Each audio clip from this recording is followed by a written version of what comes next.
the Multijoy Spaniel fat tire e-bike. Let me show you how you put it together. It's quick and simple.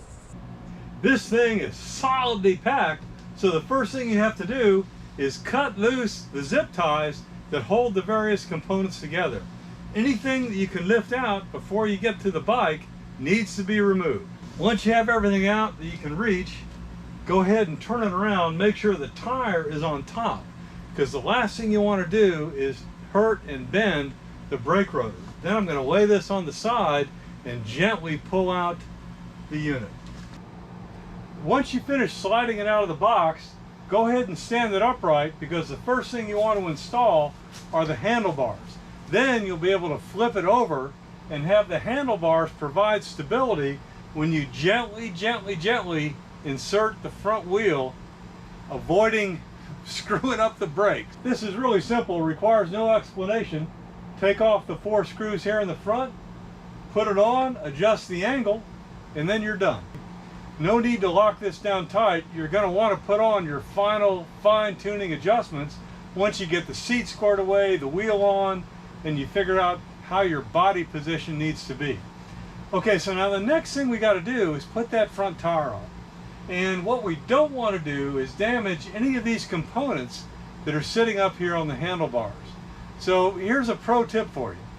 In a perfect world, you would probably have a pair of handlebar jacks like I like to use, and these go on your handlebars and will keep everything out of the way of the floor.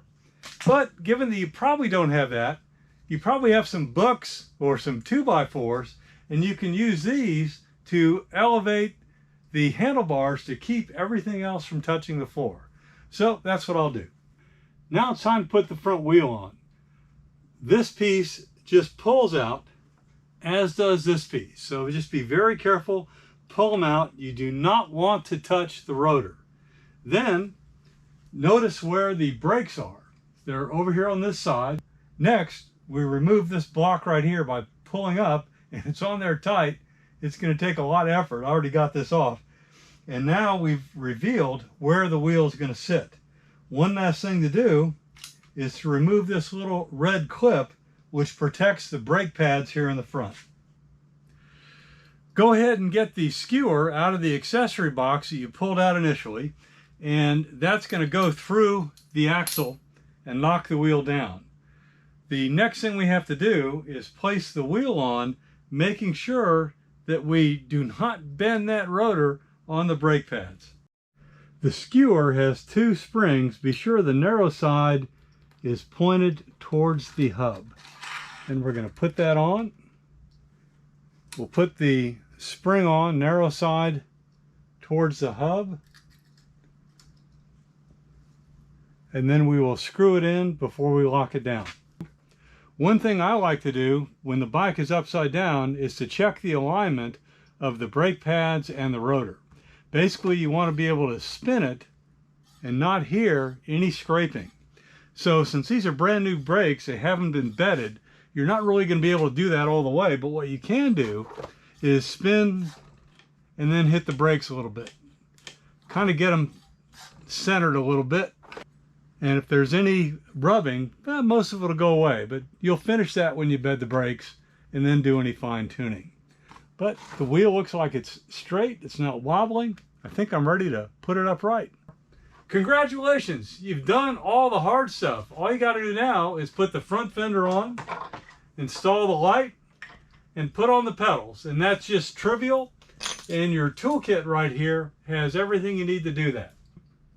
So that completes my part of the assembly video. As you can see, there's really nothing complex about getting this thing set up and ready to go.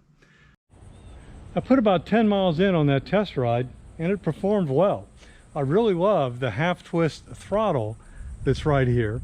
Very easy to operate and fully integrated with the power assist system. On one of the e-bikes I tested, the throttle was limited to the power associated with that pedal assist level.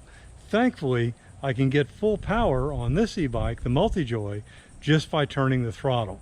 No limitation associated with pedal assist power level. Take 2. Well, that wraps up the assembly and the initial test drive. I'm impressed so far. My next video, which I'll link up right up above, is on the pros and cons of this particular bike. So you don't want to miss that if you're considering purchasing this. It has a significant pro that should push your decision. If you have comments on this experience, throw it down below. Thanks. GoPro, stop recording.